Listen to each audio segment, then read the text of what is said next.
matanda ebanyana tana senga bube senga zonge na kusino na timinde kodi yola weya na pulito la weya matanda ebanyana tana senga bube sena seta weya matanda nde na kene. It certainly is a disaster. It's a disaster of two people, Benjamin Netanyahu and Donald Trump. They are both mentally unstable as individuals, and they both lead ruthless governments. Both are waging war relentlessly, brutally. Donald Trump has said things in the last few days that of a shocking nature that no president in American history has ever come close to uttering. And he's now attacked Pope Leo and posted a picture of himself as Jesus Christ. In other words, the man is mentally, this is one of the few times I agree with Hillary Clinton, I guess. The man is mentally unstable. The war is a disaster. It is going to create a global crisis. It was a war, not even to say of choice, but of whim of Netanyahu and Trump. Two people got us into this. It's a measure of how completely deinstitutionalized the United States government is, that this is basically a war chosen by one person with a sycophantic Secretary of Defense, all the rest of his tiny inside team going along, but knowing that this is tragic and farcical is the word that one of the insiders used, and no role whatsoever of Congress, no evidence of even a minimal interagency consultations other than to hear the objections of the intelligence agencies and the Joint Chiefs of Staff. So we're in the hands of absolute craziness. We are in the beginning of a world that never existed before. And the world that we knew 6 weeks ago is gone. It will never come back. Nothing can stop it. The ceasefire that never was and the peace negotiations that never were in Pakistan between the United States and Iran ended on the first day of negotiations. And the reason for that is, as long as the United States is tied at the hip with Israel, we will never know peace. The Zionist state of Israel is a system of hatred, death, and conflict at its very core. Everything it touches quickly corrupts and dies. What we are seeing in Iran is a warning. Do you know what I'm saying? It's not a warning just from Iran. It's a warning from something very ancient, something that understands history, that understands humanity, understands where we're going as a people, and sees America as a threat, not just to humanity, but to the universe. For decades, you've been murdering. For decades, you've been destroying.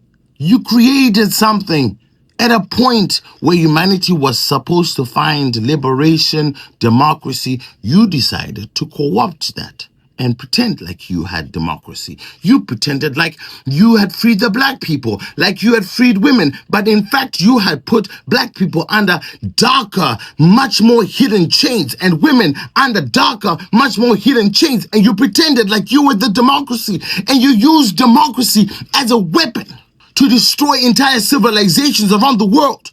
So what the fuck do you think is going to happen to you? Because now you've become a threat to humanity itself. Do you understand what I'm fucking saying to you?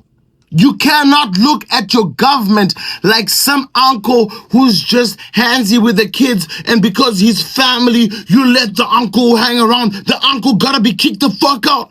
Actually, the uncle gotta be beat the shit out of. On this motherfucker Trump, like, the empire is dying and they're desperate. It's not just Trump. They all agree with them. That's why Democrats are hiding in their little fucking rooms in Congress. They're hiding. They're not saying shit. That's why Republicans are out there making noise. But the establishment Republicans, a lot of them are hiding in little corners. They're not saying shit because they know that the shit that's about to happen is disastrous for the world. But it's just a desperate attempt of a monster to keep its power. When humanity is finding collaboration and unity as the way forward, you are choosing to say, fuck no, I'm going to fight humanity. I'm going to fight humanity. I need power. I need to keep the power. I need to keep the power. You and your child, Israel, your demon child, we need to keep the power. We need to keep the power. We need to keep power. But then you're facing something ancient, something old. History, humanity, progress that cannot be stopped, that sees you as a threat. And there's something that needs to be put down. Iran is a warning. What's happening to the United States is a warning. We keep going down this path. We keep acting stupid. It will no longer be a warning. This nation will face a wrath that we have never imagined. I'm just telling you right now. Y'all think you're invincible. Some of you think that shit. Even though you're against the empire, you have at the back of your mind, you think you're invincible. You're not.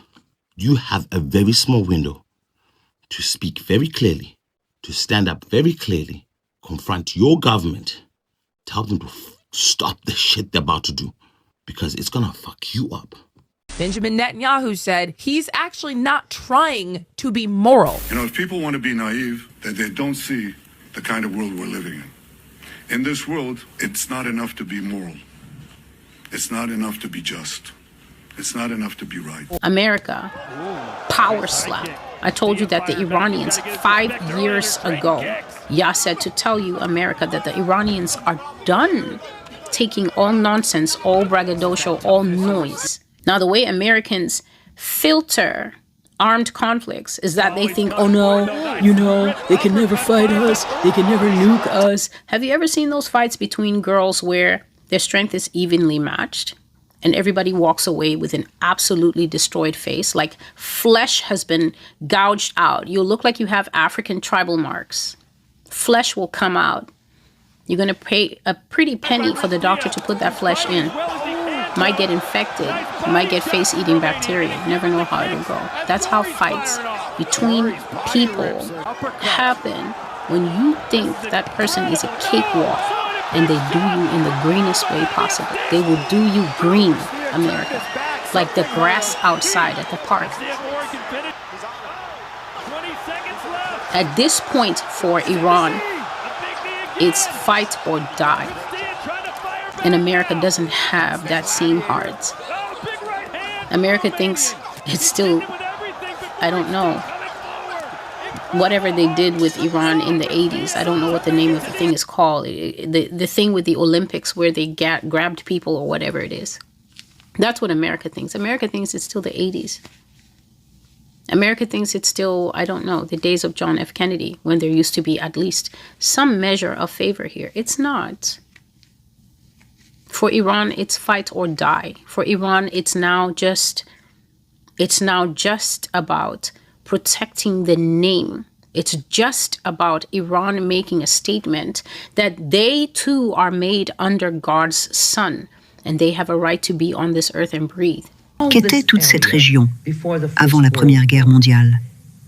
Quand la Grande-Bretagne a reçu le mandat sur la Palestine, qu'était la Palestine à ce moment-là?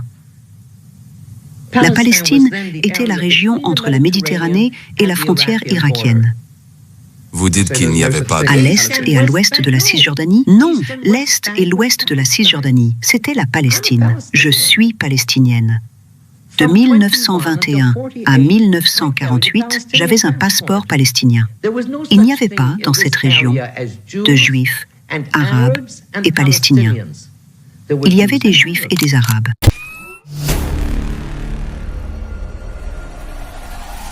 Israel is a 20th century political entity, meaning it's a 20th century political construct. It doesn't come, the state of Israel is not what's in the Bible. That is not the Israel they're talking about in the Bible. The Israel of today is a 20th century political construct, invention.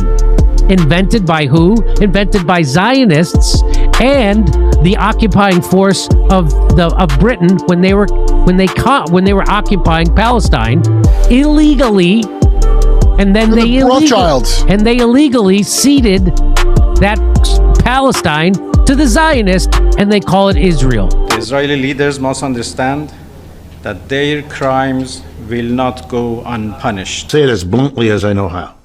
The American empire is over. We're done. We peaked about 12, 15 years ago, and we are on a down. And it's very hard for the American people, which I understand. I am one. It's hard to get your head around that.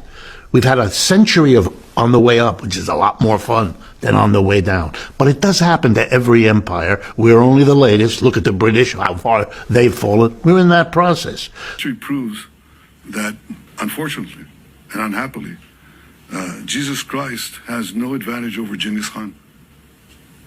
Because if you are strong enough, ruthless enough, powerful enough, evil will overcome good. Aggression will overcome moderation. So you have no choice. If you look at the world as it is today. 两岸同胞同属中华民族，中华民族是有着5000多年文明史的伟大民族，包括台湾同胞在内的各族人民啊，共同开拓了祖国的辽阔疆域，共同缔造了统一的多民族国家，共同书写了辉煌的中国历史，共同创造了灿烂的中华文明，共同培育了伟大的民族精神，也铸就了国土不可分，国家不可乱，民族不可散，文明不可断的共同信念，引领中华民族自强不息，中华文明绵延不断。